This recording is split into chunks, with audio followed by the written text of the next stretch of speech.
उत्तर भारत के एक छोटे से गांव नीमपुर के किनारे एक घना और रहस्यमयी जंगल फैला हुआ था। इस जंगल के किनारे एक टूटी फूटी सी झोपड़ी में एक विधवा स्त्री चंपा रहा करती थी। चंपा की उम्र लगभग 30 वर्ष थी। उसका पति 1 साल पहले गंभीर बीमारी से चल बसा था। तब से वह बिल्कुल अकेली थी, न कोई संतान न कोई अपना।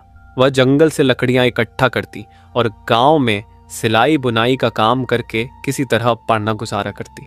चंपा बेहद सुंदर थी, पर उसकी आंखों में हमेशा एक गहरी उदासी रहती थी। गांव के लोग उसकी सुंदरता पर तो चर्चा करते थे, पर उसके अकेलेपन का मजाक भी उड़ाते थे।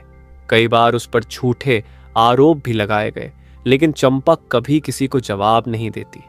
उसने अपने दुख को चुपचाप सहने की आदत डाल ली थी।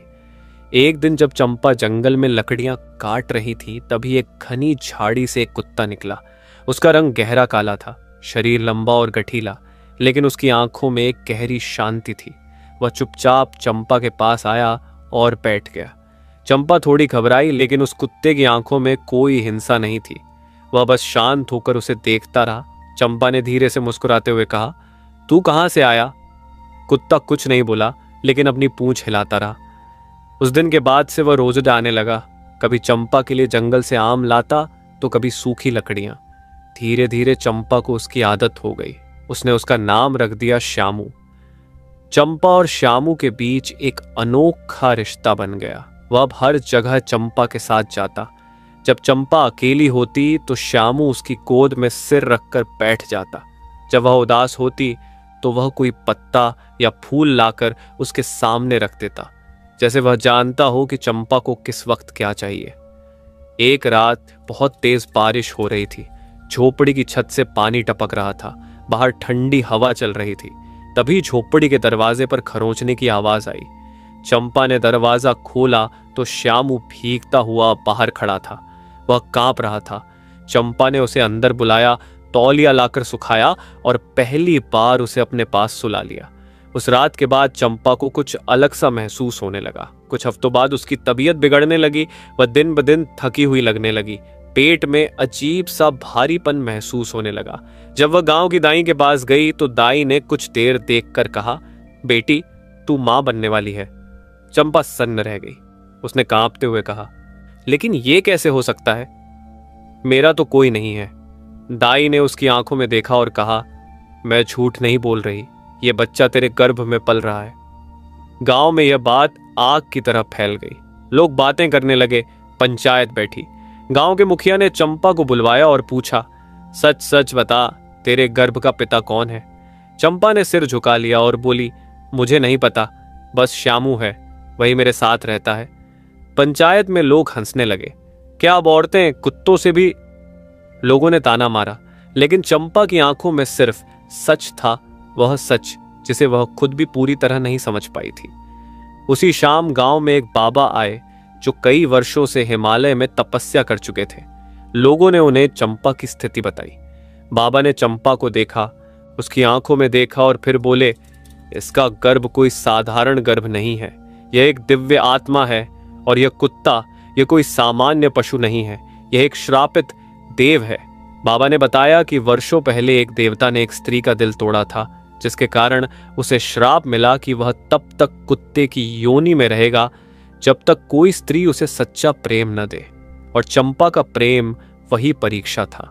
इस प्रेम ने श्राप को तोड़ दिया है, लेकिन इसके साथ एक संकट भी जुड़ा है। बाबा ने कहा, चंपा की संतान विशेष है। उसका जन्म होते ही अंधकार की शक्तियां उसे नष्ट करने आएंगी। कुछ ही दिनों बाद गांव में अजीब घटनाएं होने लगी। खेतों में आग लगने लगी, मवेशी गायब होने लगे, बच्चे बीमार पड़ने लगे। एक रात चंपा की झोपड़ी के सामने एक काले वस्त्रों में लिपटा राक्षस खड़ा था। उसका नाम था अहंकारासुर। उसने गरजते हुए कहा, उस बालक को जन्म लेने से पहले ही खत्म करना होगा, वह मेरा विनाश करेगा। चंपा डर गई, लेकिन उसने अपने पेट पर हाथ रखते हुए कहा, मेरी संतान को छू भी नहीं सकता तू। अहंकारासुर ने त्रिशूल उठाया और झोपड़ी की ओर बढ़ा। तभी तेज गर्जना हुई और श्यामू दौड़ता हुआ आया, लेकिन इस बार वह सामान्य कुत्ता नहीं था। उसका शरीर चमक रहा था, उसकी आंखों से अग्नि निकल रही थी। वह छलांग मारते हुए राक्षस के सामने आ खड़ा हुआ। दोनों के बीच भीषण युद्ध हुआ। बिजली, आंधी, आग, सब प्रकृति साक्षी बनी। अंत में श्यामू ने त्रिशूल को उसके ही सीने में घोंप दिया और वह राक्षस राख बन गया। चंपा दर्द में कराह रही थी। प्रसव का समय आ चुका था। श्यामू उसके पास आया, उसके माथे पर हाथ रखा। चंपा को लगा जैसे एक दिव्य ऊर्जा उसके भीतर समा गई हो। कुछ ही देर बाद चंपा ने एक पुत्र को जन्म दिया। वह बालक सोने की तरह चमकता था। उसकी आंखों में शांति थी, पर भीतर एक शक्ति जल रही थी। श्यामू ने मुस्कुराते हुए कहा, यह बालक मानव और देव के मिलन का प्रतीक है। इसका नाम ध्रुव होगा। यह सत्य और धर्म की स्थापना करेगा। चंपा की आंखों से आंसू बह निकले। उसने श्यामू की ओर देखा और कहा, अब तू मुझे छोड़कर मत जाना। श्यामू ने कहा, जब भी इस बच्चे को मेरी जरूरत होगी मैं लौटूंगा। मैं तेरे विश्वास का उत्तर हूं। यह कहकर वह दिव्य प्रकाश में बदल गया और आकाश की ओर उड़ गया। गांव वालों की सोच बदल चुकी थी। जो चंपा को ताने मारते थे अब उसे देवी कहने लगे। चंपा ने अपने पुत्र की परवरिश बहुत प्रेम और साहस से की। उस दिन के बाद जब भी कोई बच्चा अकेला रोता तो मां कहती, मत रो बेटा, ध्रुव की मां की तरह तू भी साहसी बन। क्योंकि चंपा और श्यामू की यह कथा सिर्फ एक प्रेम कहानी नहीं थी। यह सत्य, तपस्या और दिव्यता की जीवंत मिसाल थी, जो युगों युगों तक याद रखी जाएगी।